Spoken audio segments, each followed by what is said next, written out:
Hello ratbags, it's Jade, welcome to an Ark News video. Ark News on my channel? What's going on? Just an FYI, I normally cover Ark News when it's big, when there's big stuff going on. But lately, for the last year, if it's smaller bits and bobs, I've been putting it in my survival show on Fridays. I just haven't been playing Ark regularly enough to feel like I want to make daily content on it. So, that doesn't mean I've forgotten about Ark. Ark's always going to be a big part of my gaming life and my YouTube life as it helped establish my channel. But yeah, we've been moving on. I've had big success with other stuff in the last few years. Ark is still interesting to me. It's still interesting where the game could go in the future. But goddamn, I'd like to be in a room with their creators so I could wring their neck how poor they make decisions about talking to the fan base. And in this instance, the PlayStation 5 players. Now, that's been an issue I've seen crop up loads across social media and stuff. But yesterday's sort of mini half announcement again that Stadia is getting Ark, which I totally forgot about. It does look like that's going to be happening very, very soon. I have some issues with this. I have lots of issues. Why Wildcard are prioritising the Stadia when PlayStation still haven't received their upgrades. Now, I didn't want to just make this video just to rag out on Ark and Wildcard. But I'm quite proud to say this could be my first Ark Wildcard rant of 2021. We're going to talk over the Switch situation as well, while sometimes putting your game out on every platform doesn't necessarily spell a good thing. It's not all grumpy news though. I will be doing a collab with RANT PowerMine. Details of that will be at the end of this video. So I may not be there every day for you, baby, but I'll always be here to talk over the big stuff. Let's go, Ark News. So the definitive Ark experience, showing some really shady shots. I'm sure you guys have been experiencing the Series X and S for a good while now. You can tell me how much better it is playing it on a next gen console rather than just a base Xbox One. I have definitely still got some doubts about how much improvement it is. Some of these shots they're showing are all well and good, but I think at the time when this trailer came out, I did say to you guys that put some proper bases on there. Let's see how much the lag and performance still is when you've got people's actual huge, massive barns filled with 200 dinosaurs.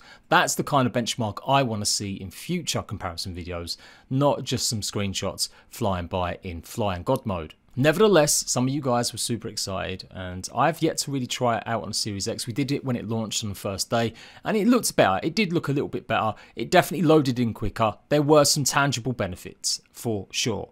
Now, PlayStation fans be looking at this crying out the window as it rains because they haven't got their update yet. Wildcard said the update would be coming, but there was a little technical issue with it and hopefully it will be soon. Interestingly though, about a month later, Wildcard announced that Ark 2, the sequel to Ark, would be coming out in 2022 and it does look like it's going to be an Xbox exclusive for at least a year.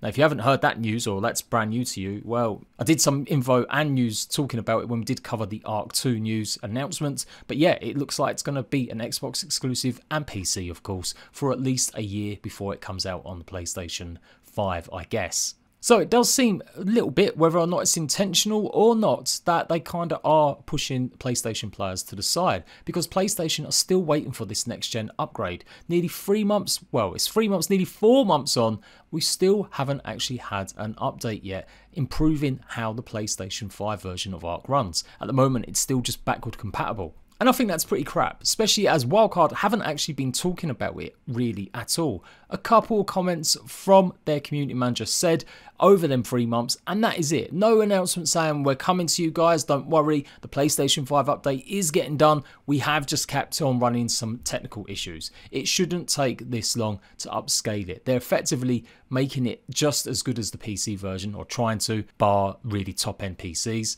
So there should be no reason why PlayStation 5 players and owners aren't getting their goddamn update. So then last night, Wildcard put this little retweet out of the announcement that Ark is coming to the Google Stadia. We're thrilled to get Ark and Stadia into your hands, boasting accessibility along with graphics that are equivalent with our PC version, Stadia Pro. And then they referenced the tweet from October. And I had totally forgot this happened. Now I put a tweet out saying, can announce port to a dead game platform, but can't get a PS5 upgrade done. Peak Wildcard. A lot of you guys agreed with me. I did have some clowns. I had stans. Who knew Stadia stans were a thing?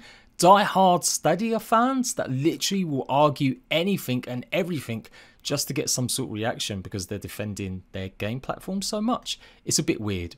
It does baffle me how so many people can't read between the lines and can't see the history of Google and making stuff. So we're going to go on a bit of a segue now. But Google have shut down their internal game studios. They haven't even released any proper games yet, and it only just came out in 2019, but it's literally not going to have a chance to produce anything as they've shut it down.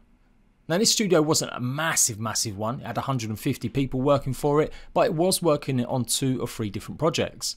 So they've pretty much been reducing the price of the Google Stadia Pro subscription. They've been offering all sorts of extra benefits. Buy Cyberpunk, get the controller for free, as well as a month's worth. They're just trying to draw people in without actually doing the basics, like actually have a compelling reason for people to subscribe to their service. Xbox Games Pass has got theirs. Obviously you can access day 1 releases from the studio as soon as they release. A huge back catalogue. PlayStation Now has got even bigger catalogue of games. I'll bet they don't have some of the more newer, recent, bang up to date ones. Either way, they both offer much better services than Stadia or any other service. I've got no problem with cloud gaming. I do think it's the future. But the Stadia has just been really exceptionally poor with its service, offering older games that no one cares about or has played for years already. Uncompetitive pricing compared to their competition, and really just not being that great. If it was that great, they'd keep their game studios running. Now they are going to be still working with third-party games makers, but all in all, I think this is the beginning of the end for the Stadia. I fully expect to see at some point next year they announce they're shutting it down completely because people just haven't latched onto it or bought into it as much. You just got to look at their history of all the failed things they've launched. Google aren't in this to make games as a passion, they're in it just to get money and your data. They can't even leverage the millions of YouTubers they have to promote their actual product because they just haven't bothered. In 18 months, they've not really reached out or done anything to make it an attractive proposition for YouTubers and streamers. Where Twitch, with their Twitch drops for games, making the platform even bigger for certain games, I can only see Twitch and their Luna service growing massively in the future. It too has its problems with games, how many are on there and what types of games, but with its Ubisoft offering, where it offers all Ubisoft games mostly, then yeah, it's pretty much a much bigger winner. If the Stadia can really start offering hundreds and hundreds of games on its service, then maybe it stands a chance against Xbox Games Pass and the Luna, but for now, I'd say it's dying. And this isn't just me talking, this is industry leading people, whether it's in the media, whether it's other content creators. The Google Stadia messaging has been poor and the service they've offered with the Stadia has just not been up to scratch. Now let's talk a little bit more focus on Ark and what's going on with Wildcard and getting their game out on every platform known to man. Let's take a look at their most recent history of how that went. The main one being the Nintendo Switch and how much of a cash grab it was by Wildcard. They put the game out on the Switch, they promised that it would receive content down the line, and they've yet to actually update it once with any sort of hotfix or bug fix in 2.5, nearly 3 years. It's an absolute travesty that not enough Ark creators actually talk about the way the Nintendo community have been shat on by Wildcard. Fair enough, it might have not made them as much money or there were problems. Reportedly, the guys that ported it over, the same people that ported the Ark version onto the PlayStation 4, they pretty much stopped doing it or got fired by Wildcard. Their contract ended and Studio Wildcard declined to carry it on, which meant that no further updates would go for the Switch. Since then, Wildcard have done all their own ports over to Xbox and PlayStation or have involved other previous teams they've worked with. It's one of the main reasons in the last 2.5 years that updates for consoles have been even more buggy and broken than they have in the past. So yeah, it's rather telling what happens with some platforms. No DLC for the Switch, not even a bug fix, and no communication about it either. And it looks like that might be happening with the PlayStation 5. Now, Ark 2 aside, is that what's going to happen with the original game? Are Xbox going to get stuff and PlayStation going to just be waiting months and months? I guess if Sony aren't ponying up the money, then maybe need to find other partners like Google. It looks like Google have probably paid them a fair amount of money to get Ark running on a Google Stadia Pro subscription. So effectively, they're not going to be ripping off players like they did with the Switch. I do bang the drum about this for years now because it does bug me that Wildcard have never addressed the situation, never once publicly put a statement out why Switch didn't receive any content. The Switch version of it is still currently 45 quid. You're paying that much money for absolutely the worst version of the game. Now that's not going to happen with the Stadia. By all reports, you've got a decent internet connection, you are going to experience some pretty good visuals. A lot of people were commenting saying that Cyberpunk played really well on their Stadia, and so it's a viable option for people that want it. Again, I can't stress this enough before I get any weirdo Stadia stands coming in my comment section. I've got no problem with cloud gaming. What I do have a problem with is services not delivering the goods. Not everything happens at the same time. You don't often just work on one thing and then the next. You have multiple teams doing different stuff. I realise this. So having an announcement for Stadia isn't exactly gonna or should affect what's happening with the PlayStation. But I do think communication can happen a bit better. And that's something Wildcard have struggled for forever. Not giving players correct timelines for DLC or releases, cancelling projects right at the last minute always, like Primal Survival and Survival of the Fittest. They just are a pretty terrible company when it comes to actually getting proper news out to you. Even their community crunches have been dry and desperately short of actual proper info in the last year and a half. Maybe even longer, like they're really just not worth doing for the amount of info you get from them sometimes. Hence why I stopped covering it so much.